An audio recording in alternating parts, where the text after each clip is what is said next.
հաղորդման հովանավոր Dignity Health Glendale Memorial Hospital։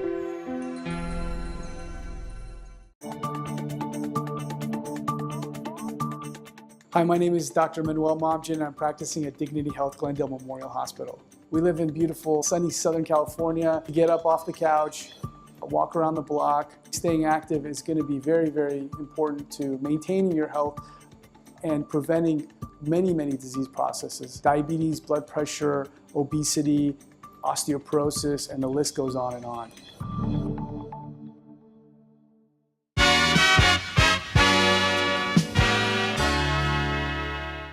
Բարի երեկո սիրելի պայգամներ։ Այսօրվա մեր հյուրն է Los Angeles County-ին շերիֆը, շերիֆ Jim McDonnell, որ 4 տարի է մեր county-ին շերիֆն է։ Այսօր ինքը մեր ստուդիոյի մեջն է եւ պիտի բացատրի մեր ժողովրդին ցեզի իր աշխատանքները հարաճիգա 4 տարվան որտեղ ընդրություններու շրջանն է այսօր։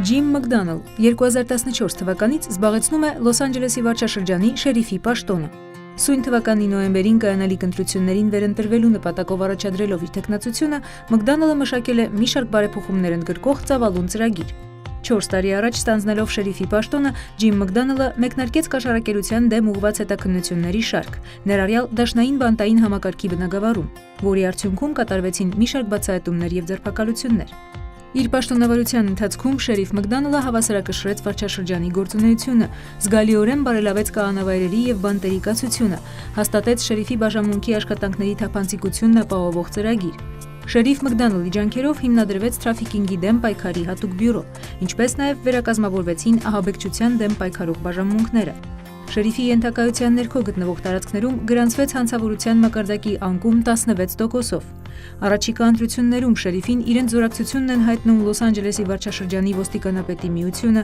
քաղաքապետ Էրիկ Գարսեթին, Լոս Անջելեսի առևտրի պալատը, Կալիֆոռնիայի խաղաղապահ սպաերի միությունը եւ մի շարք այլ միություններ ու կազմակերպություններ։ Այսօր մեր տաղավարում շերիֆ McDonnell-ը կանդրադառնա վերընտրման դեպքում նախատեսվող անելիքներին եւ հետագա բարեփոխումներին, ինչպես նաեւ Լոս Անջելեսի վարչաշրջանի ապահովությունն ու բնակչության անվտանգությունը ապահովելու հիմնական մարտահրավերներին։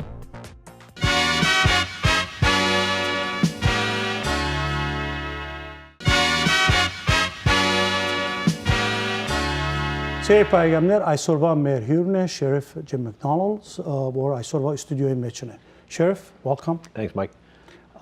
You have some background with Armenians. Let's start with that first. Yeah. How did you knew the Armenian community back in Massachusetts, right? Yeah. Where are you from? Yeah, I grew up in Boston, pretty close to Watertown. And we used to play on the sports teams, and we'd play against kids from Watertown, many of them Armenian Americans. Got to be good friends with many of them. And my parents came to this country a year before I was born from Ireland. And so we were immigrants, my parents were, and growing up in an environment that they weren't accustomed to, shared many experiences with the Armenian community, many who were recent immigrants as well.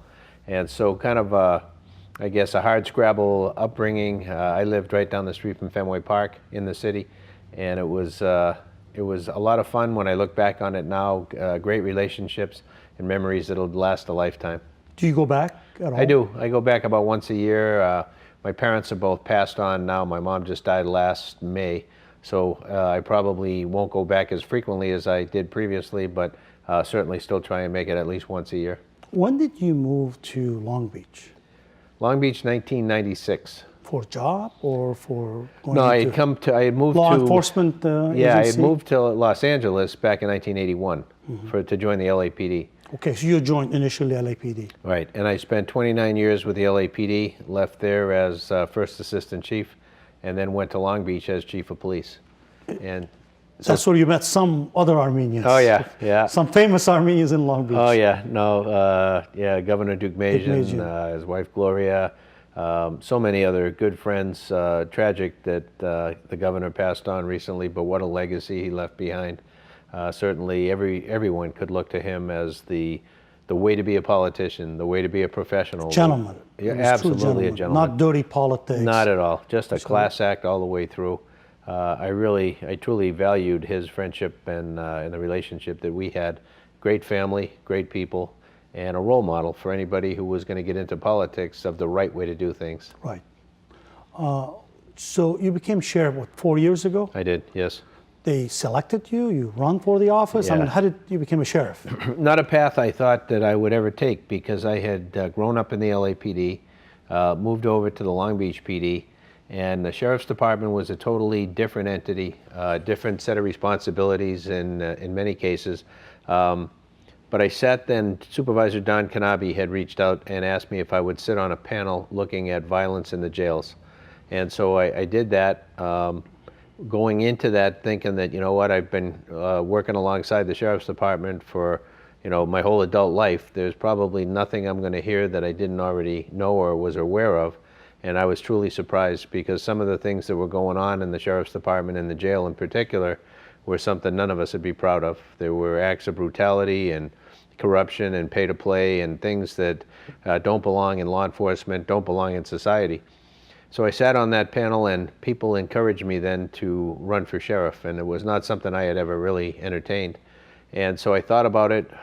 We issued a report with 63 recommendations for change for the department, and I thought, you know what, let's give the report to the department and see if they can move forward with this. And so I didn't run for a year.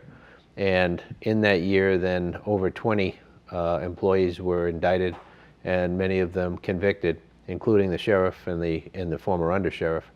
And so looking at that, when people came back and encouraged me once again to throw my hat in the ring, I felt at that time, much as I did when I left Boston to move to Los Angeles, that if I didn't at least try, even though I may not be successful, that I would be disappointed for the rest of my life, that I might have had something to offer and didn't have the courage to try it. And so I threw my hat in the ring, went out raising money, and competed, and ultimately got the job. And then the real work began, sitting in the seat and then trying to be able to restore the shine to the badge, restore the image of the organization, win the trust of those that I had the privilege to work with within the department, and importantly, the people that we have the privilege to serve, 10 million plus people throughout the county of Los Angeles. So it has been a busy 4 years, but one where I look back on and I'm very proud of the men and women of the organization. We have been able to achieve so much in a 4-year period that we have turned the organization around. I believe we have done and accomplished many of the things that we said we would do, and those that we haven't completely finished, we are making very, very good progress on, and as we move forward, we'll continue to work on those issues. How large is the Sheriff Department? It's a pretty large organization. Yeah, it is. It's 18,000 employees, which sounds like a lot of people until you look at our responsibility. So to compare it with LAPD, we both have about 9,500 sworn employees. We have 9,000 additional professional staff. LAPD has about 3,000 additional professional staff. So two large agencies. LAPD polices 470 square miles. We police 10 times that, 4,700 square miles. We do everything LAPD does, but then we also do the jail, the courts, the colleges, the hospitals, the parks, search and rescue. So you have a lot more scope. And a third of the public transportation system. So when you look at that, each of those things I mentioned, for the most part, are the largest of their kind in the country, the largest jail system, largest court system, and so on. And so when I look at where we are today, the fact that we are able to do what we do with so few employees, relatively speaking, it is a great public safety deal for the LA County taxpayer. But we have men and women who are working very hard to be able to accomplish those goals. And we've had tremendous success. You know, I look at crime. Today we are down for 2017 and trending toward 2018. Crime in the categories of significance are down, in some cases very dramatically.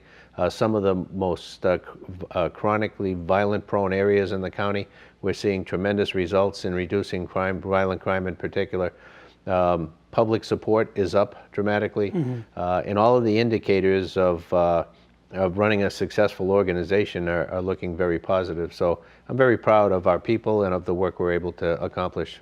So, I mean, when you took the job, or when you were elected, let's say, back 4 years ago, weren't you appalled some of these things? I mean, I would never imagine an agency, a government agency, the police force, have these corruption, especially on the top. And the public trust is eroded, basically. It was, and when I look back on it now, That was a big hill to climb, not only for myself, but for the people that I had the privilege to work with. But we have so many good people in the organization that didn't get involved in any of that stuff.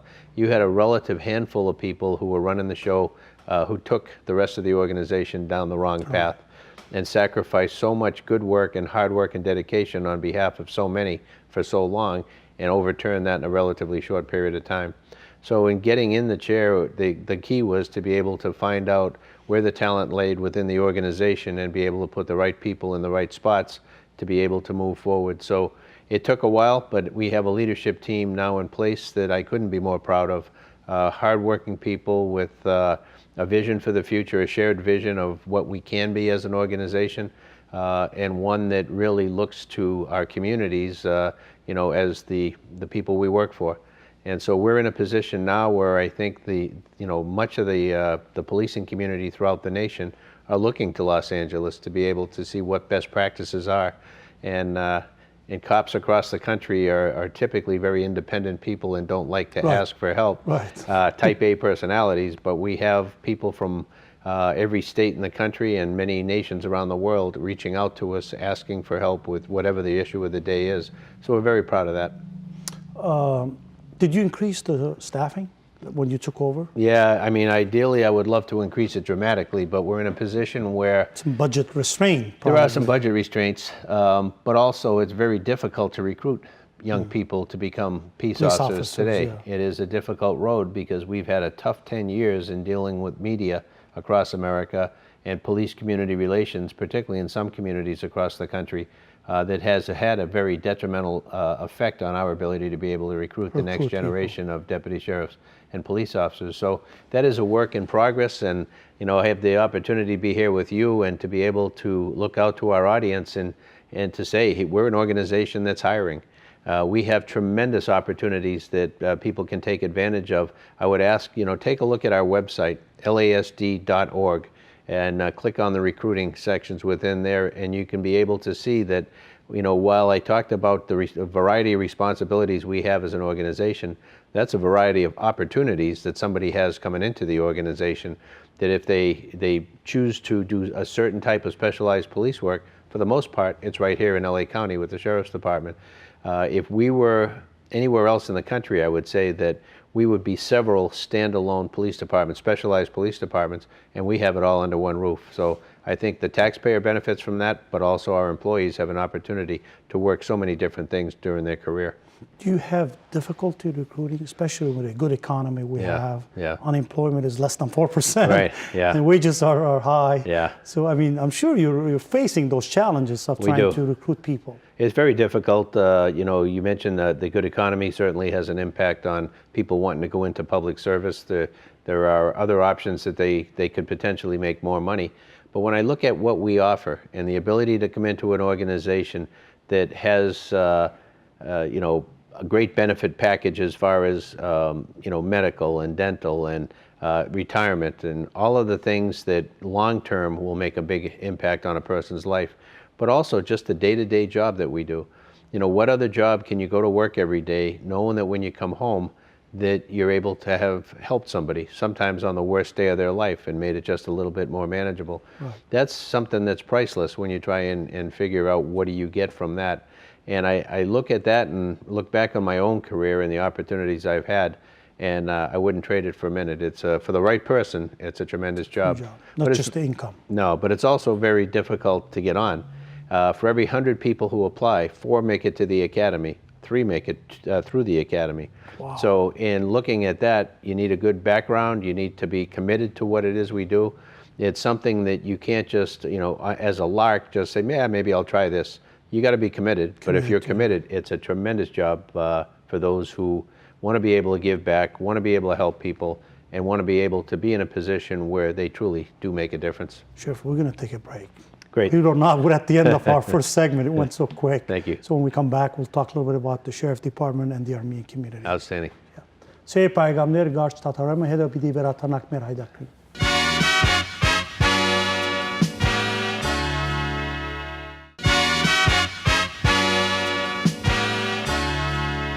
Սեր պայգամներ այսօրվա մեր հյուրն է Շերիֆը, Շերիֆ Los Angeles County-ին եւ գոսինք մեր county մասին եւ Los Angeles County մասին. Sheriff, just before the break, I was thinking your background with the Armenians starting way back, not just in LA. Yeah. What about your relationship currently with the Armenian community? There's a large Armenian community in LA. Tremendous. Over Armenian. 500,000 people. Yeah, tremendous community, hardworking community, law-abiding community. I've had the privilege of having a tremendous relationship with the Armenian community over many, many years now.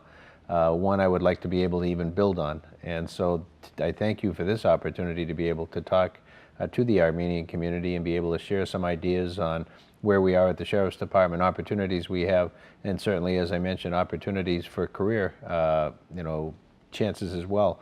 And, when I look at public safety, it is truly a team sport. None of us can do it alone. There's too few cops out there to be able to do the job without the help of the community. And the Armenian community has been so supportive over the years for public safety that we need to continue that and to build on that, because times are tough. Things are more challenging today than ever before. When you look at how hard it is today to be a young kid and to grow up with all of the challenges that kids today have, and you look at the technology that makes our lives so much easier, also provides real challenges for kids, bullying, cyberbullying, on so many different fronts. It is very challenging to be a young person today in our society. And so for all of us to be able to be aware of that, to work together and to be able to take on the challenges that we see and to do it together, there's a lot of power in that. Even my daughter, who's 8 years old, Kristen, she was telling me the other day, Dad, the cyberbullying is a big thing. I said, how do you know that? I was shocked. She said, no, kids, bully each other. Yeah. And that's concerning. I mean, especially for young people, to have that. Well, you think about when we were kids, if there was a bully and he was at school, then kids would try not to go to school. They'd pretend they were sick, they would avoid it, they would avoid the bully at school, but when they left school, then the bully went his own way. With the cyber world the way it is today, that kids never get away. They never get away from that. And so 24/7, if somebody's bullying them online, they have to deal with that. And what do we see as a result? We see kids, rather than avoiding the kid or pretending they're sick, we see kids turn into alcohol and drugs, in too many cases suicide. So very, very challenging. This is serious business, and we need to work together to be able to take that head on, to be able to educate our kids, to be able to educate our parents as to what kids are facing in school, what to look for, and how to prevent tragic things from happening. How do you reach to the community? Because at the end of the day, families, teach their children to make sure, stay away from trouble, go to school, to make sure you're a good kid, basically. It comes from the families, right? Oh, the basis absolutely. of anything is the family. Absolutely. Yeah, the kids, if they have that good foundation, then they're going to be way ahead of the curve. Too often, particularly in some of our more challenged areas, we see dysfunctional families, kids raising themselves or unfortunately being raised by the default family, which in too many cases is the gangs on the street. I often tell kids when I get a chance to talk to them that to be successful in life, you really need a couple of things. One is a parent or a guardian or a mentor who can help you along the way. Two, to treat everything they do as if it's their masterpiece. Do it as well as you can do it, regardless of what it is. And three, which is critically important, have good friends, because who you hang out with will determine who you become. And you can judge a person by who they're associating with. And so it's critically important that kids realize that their time they're spent with somebody, a friend or an acquaintance, is an investment in their future, and they need to take that very seriously. Now, you're in a campaign right now, right? The primaries are over. So we're the general election coming. Is there any polls, Sheriff? Did anybody does any polls, or they don't? They will do polls. There's no polling been done yet in the general runoff. So as we move forward, we'll start to do that. I'm hopeful that I can talk about what we've been able to accomplish, where we were, where we are today, and where we're looking to go and take the organization in the future, and what impact that has on the day-to-day life of a member of the public. And the Sheriff's Department, while many people don't know much about it, it truly does have an impact on everybody's life. Right. Yeah. Public safety. Yeah, and people take public safety for granted, but if the deputy sheriffs aren't out there doing the job, if they aren't working with our local police departments and our federal state partners as well, then we end up with quality of life issues, with crime issues, and living in a society that is more difficult to live in, more dangerous to live in.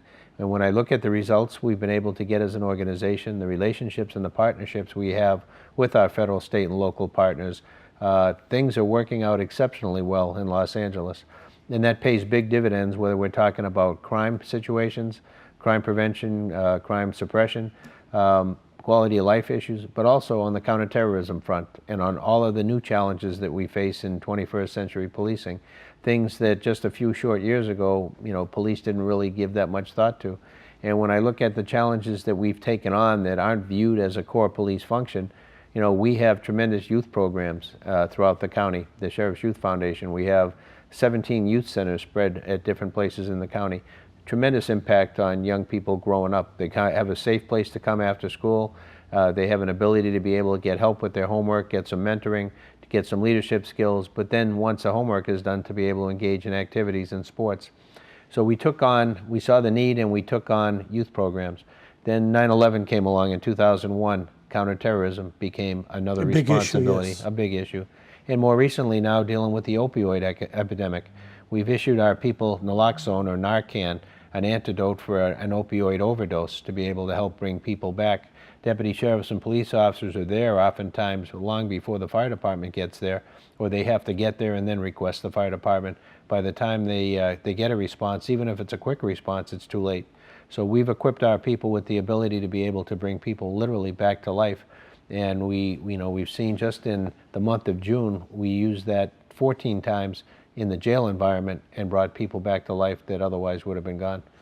Sheriff, you have a good track record. You have 4 years that really the crime came down. Yeah. Public safety is better today than it was, and the public have a better faith in the department as opposed to what went 4 years ago when the whole leadership went to jail. Yeah.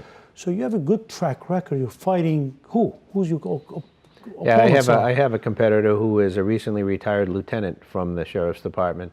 And, when I look at where, he was in the organizational structure, lieutenant's an important job, but it's 6 levels down from sheriff. And I look back 25 years ago, I made lieutenant, and I thought then I was in a position where maybe I could have been a chief of police or a sheriff somewhere.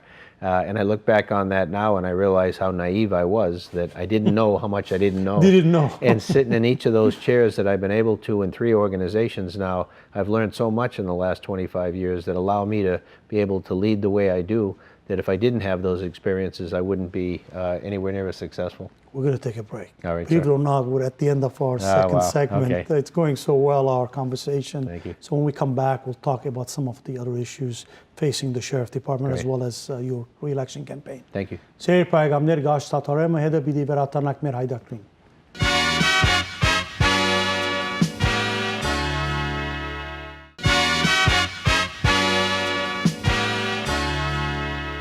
Սեր պայգամներ, այսօրվա մեր հյուրն է Sheriff-ը Los Angeles County-ին։ Sheriff, your relationship with the department, I know maybe might be controversial because you were never in the Sheriff Department, you were in LAPD.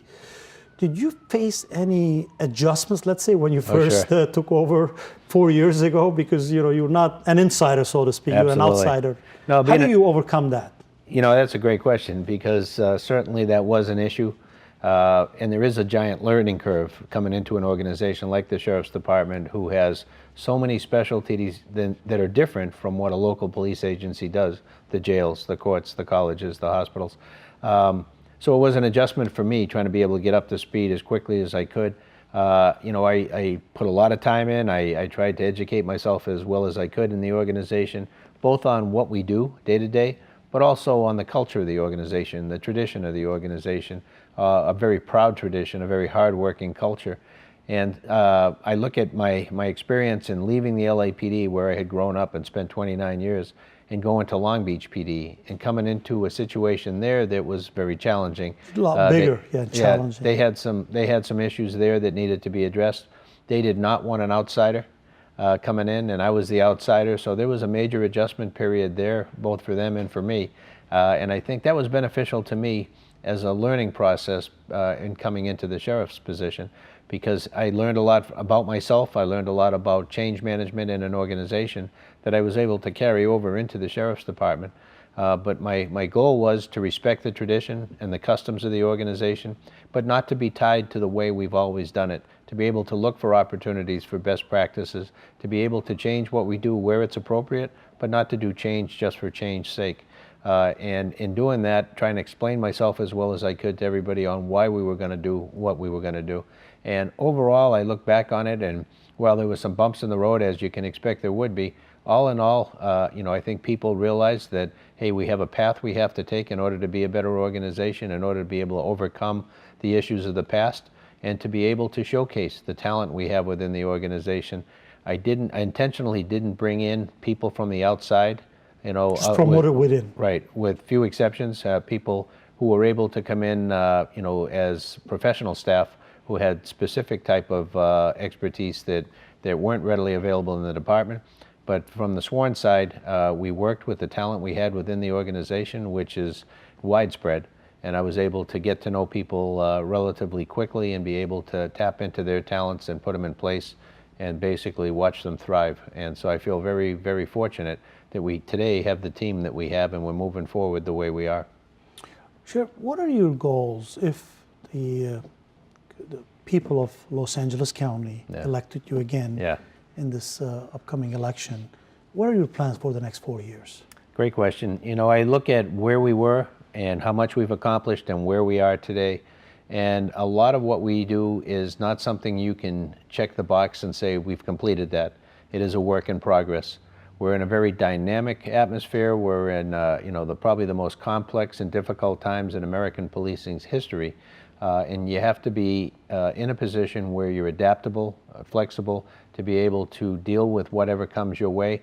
And in a county like Los Angeles, where we literally have people from every country in the world coming together. 150 countries. Yeah, and with so many languages, so many different customs and traditions, there's tremendous beauty to that, but also some policing challenges along with that as well. And so we have to be on our game every day. When something happens somewhere else in the world that potentially has an impact here in Los Angeles. So we need to be students of what we do. We need to be up to speed on what's going on in the intelligence community. We need to have the appropriate network and clearances to be able to get that information, and then to be able to use that where appropriate here in Los Angeles County in order to be able to help protect people. Do you have cooperation with the federal government? We do. With the different agencies like FBI or criminal division of IRS or INS, maybe that's a touchy question. It is a touchy question today in the environment we operate in, but we do have, while there are limitations by state law on what we can and can't do with ICE, we have tremendous relationship with all of our federal, state, and local partners. And it's critical because while criminals don't pay any attention to jurisdictional boundaries, traditionally we have, and that has limited our ability to be able to help protect the public we serve. So today it's a much different environment we operate in than it was just a few short years ago, and relationships are critical. When you look across this country and figure that there's about 900,000 peace officers in America serving a population of 325 million people, when you do the math on that, that's 1/3 of 1% of our population is charged with the safety and protection of everyone else. There's no way with those numbers we can do that without the help of the public. Do you get a lot of support from the public? Overall, overwhelming support. When you watch TV or you hear people who are critical of policing or police officers across America, it is a small fraction of 1% of the population who are outspoken in that regard. And that's not to say that we don't deserve criticism in many cases, but the vast majority of what's being done every day by peace officers around the country is out there trying to do the right thing, often operating with little information, going into unknown circumstances and trying to be able to get a quick read on what's going on, decide who's a victim, who's a suspect, who's a threat, and then take an appropriate action, knowing that with so little information, you're going to be judged by people after the fact, in hindsight, and you got to be right. The expectation is 100% of the time. We're human beings. We do the best we can with what we have, and 99% of the time, I would say, it comes out right. In those cases where it doesn't, we study it, we tear it apart, we do a biopsy on the circumstances, and we try and learn from it. So we have very dedicated, good people trying to do a good job. When somebody strays from that and betrays the badge, then we hold them accountable and separate them from service. Because we want the police. We want the public safety. Yeah. Because I don't feel comfortable. There's no police. I mean, we have to have the police. Right. We have to have the safety that when you drive or you take your kids to school, they're safe. Right. Without that, it was hostage to criminals. Yeah. You said the crime is down in LA County. In which particular categories? Is overall down or just in one area that dropped drastically? No, when I look at the 2017 full year statistics, we were down in every category except burglary, which was up 0.02%, so essentially flat. So in almost every crime category, we achieved reductions from the year before. The trend in 2018 is going in the right direction, and with some exceptions, we're trending very well. Yeah. Okay. And I look at some of our areas that have been most chronically violent. We focus our efforts and our resources in some of those areas, and the results have been nothing short of amazing. In 2 years' time in Compton, for instance, I'll use that as an example, shootings are down 46%. Homicides, gang homicides are down almost 50%. Part 1 crime, serious crimes, both property and violent crimes, down dramatically. At the same time, we're working with some federal partners, taking out some of the shot callers who are operating the gangs in that area. And we're also then doing things to prepare ourselves for the future. We've got a tennis program, a lacrosse program for the kids, youth programs, as well as an ePal program, which is like a pen pal program, but on the web, with third graders and special needs students in our elementary schools in Compton. A major effort to be able to try and bridge the gap, police-community relations gap, to be able to set the next generation up with different expectations than maybe the last one had of their police department, their sheriff's department. And that has been very well received. When I look at the parades that we're in for the holidays, and the reception we get from the overall community is just overwhelmingly positive. We're going to take another break. Okay. When you come back, it's the last segment. Okay. And we'll talk a little bit about the community and your relationship with Mike. the community. Thank you, Sheriff. Սեր պայգամներ գաշտ սաթարայմը հետը բիտ վերաթանակ մեր հայդակրին։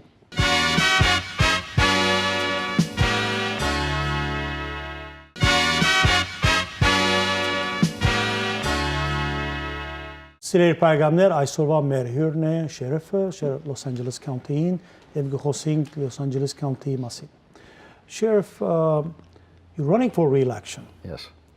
And what's your goal in life? Let's take that first. You want to serve 4 more years? I do. I want to be able to continue the good work that we've been able to do in the last 4 years, to be able to help restore the confidence of the public in the LA County Sheriff's Department. We've come a long way, but we need to continue that effort. We have a couple of settlement agreements, a consent decree, where we have a federal judge and monitor team overseeing some of the functions we're doing in the jail environment. I'd like to see those through completion. And just when you look at the different specialties we have within the organization, to be able to put us in a position where we can showcase what we have, where we can be helpful to other agencies in whether it's loaning our expertise, and we have experts in so many different fields, to be able to help benefit other communities, we try and do that, to be able to help provide training for other organizations, and to be a learning organization where we never feel that we've got enough training, that we want to continue to be better than we were the day before. And so I look at the opportunities that are out there, and I feel like we're partway through the game, and you don't want to leave the game early when you have a lot left to be able to offer. The reason I was asking that, maybe I was thinking that, are you open to the idea at some point running maybe to another office, like in Congress or? Oh gosh, you know what, I am. That's the reason I was asking that question. I appreciate that, and I've been asked that before. But when I think about who I am, my whole adult life I've been a peace officer. Yes. And law enforcement. that is my comfort level. That's where I feel like I can really give back. I get satisfaction out of doing this job, being a member of this profession. And so to think about moving on to some other position, while it's flattering to be asked, My value, I think, is doing the job that I'm doing now, taking the almost 40 years of experience I have in this profession and being able then to share what we have across the country, to be able to provide leadership here within the county and in the region, and to be able to help showcase the good work of the many people we have in the organization that work so hard every day. Clearly, the LA County is a pretty large county, Right. And a lot of population. Now, bringing these crime rates down is a tremendous accomplishment. I mean, for the next 4 years, what's your goal? You want to bring it even more to next to zero if possible? Yeah, never satisfied. I mean, that's very hard to get to a zero number. Oh, but, sure. you know, that's I mean, realistically, you never hit zero. But, you know, you can never be satisfied, and you always that's want what I'm to saying. I continue. mean, you already reduced it, so Yeah. you're working against that your own target, basically. You're working against hard numbers, Oh, exactly. That's and what I'm making it saying. difficult. But when you think about what we do, and while we look at it as statistics and people look at numbers, each one of these numbers represents a person, a victim, Right. somebody whose life has been turned upside down, somebody who's been damaged, you know, physically or mentally because of someone else victimizing them. And so we take every crime, every number very seriously, and we're never satisfied that we're good enough, because that means there's still victims out there that maybe we could have prevented something from happening to someone, or, you know, set up a neighborhood or a community where people feel safe, people feel that they can go from home to school in the And case they're of their safe. kids. You know, that's never somewhere where you can get to and say, we've done it. You have to keep working at it in order to be able to ensure the maximum amount of safety and protection for the people we serve. Another, it's something that I always, because I manage a large organization, it's very hard to go out and talk to everybody. We have Yeah. 50,000 employees Yeah. in our organization. So how do you communicate with your staff, which is 18,000 people, Right. and it's very hard. So do you conduct regular meetings with them, or you communicate through emails? How do you talk? I mean, I'm sure you meet with your key management Sure, team all the time. all the time, Right. but what about rank and file? It's very difficult because we have, like you said, 18,000 people spread over 4,700 square miles. Huge. That is a very large area to be able to do that. So we use technology as best we can. We use the web. We have an internal Twitter account. We have a Facebook account where we share information about everything we do as well as we can. That's both for the internal audience as well as the public who sign on to it. And that has created opportunities for us that weren't there just a few short years ago. Very helpful. We're able to do videos and be able to put the videos on there, or send the videos for internal consumption around the department.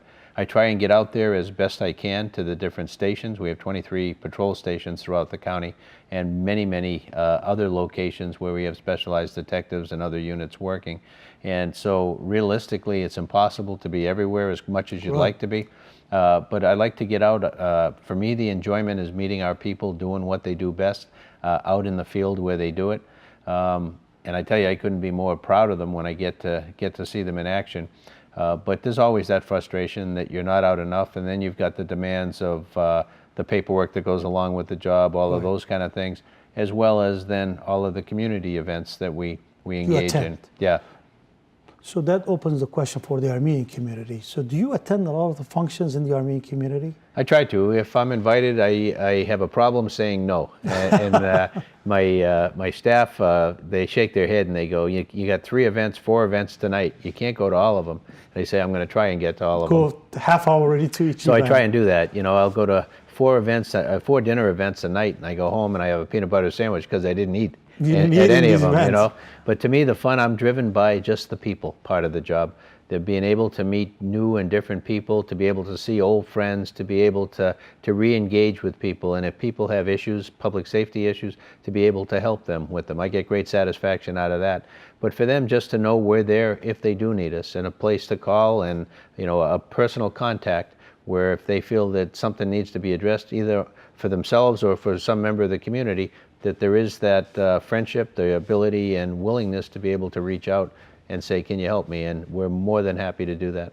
So you have an open door policy internally as well as externally. Yeah, So yeah. anybody within the sheriff that wants to talk to you, you're open to talk to them. Oh, sure, yeah. And if it's from outside community, Yep. any community leader or anyone in the community wants to talk to you, you're open to that. Sure, oh, I'm happy to, yeah. we're almost at the end of our segment, which concludes the whole interview. Any message to the Armenian community? I know you have a lot of good friends in the community. The community supports you, and the Armenian community historically or in the past been very much pro family, pro law and order. Gordon Tukmajian was a pro law and order guy, and we support the police because public safety. You want to say anything to our community? Sure, I'd say the biggest thing is thank you for all that you've done for public safety, for all that you've done for the LA County Sheriff's Department, and for every other police organization throughout Southern California and across America. The Armenian community has been extremely supportive of me, of our function, of our profession, and I thank you for that. When I look across and see opportunities of where do we go in the future, there's nothing I'd like better than for members of the Armenian community to feel that they want to be part of the LA County Sheriff's Department, that they want to enter this profession, that they know they're going to be successful because they're willing to work hard. They bring an education, a background, and experience to the mix that others may not have. And I can say that it is a tremendously rewarding job for those who are interested. I would encourage you to go to lasd.org, our website, and to be able to just get a snapshot on what we do on a daily basis, what opportunities there are out there for a young person coming into a career choice. And then if you have questions, follow up with us. Our recruiters are available, happy to talk, and if you can catch me at an event, I am more than happy to be able to share any information I have with anybody who would like to come on the job. Sheriff, thank you. Thank you very much for the opportunity. And thank you so much for coming to my show, and you, we appreciate it. We welcome you in our community. Thank you, sir. Սիրելի բարեկամներ, այսպեսով կվերջացնենք մեր հայտարարը, այսօրվա մեր հյուրն է շերիֆը, Los Angeles County շերիֆը։ Գիշեր բարի։ Հաղորդման հովանավոր Dignity Health Glendale Memorial Hospital։